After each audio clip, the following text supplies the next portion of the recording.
nagulat ka, no, Madam BFF? Hmm? Ang saya-saya ko, nakita kita. Ang tagal na kitang gustong puntahan. Kaya lang, ngayon lang ako nakabawi-bawi simula nung umalis ako ng tumahan.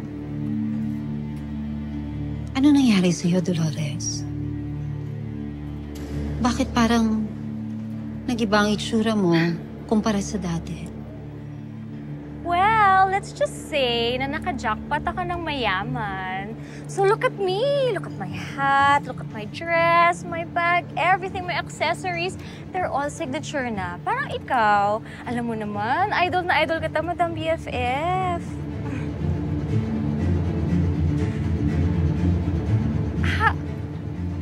Teka, how about you, Madam? Anong nangyari sa'yo? Kasi you look so plain.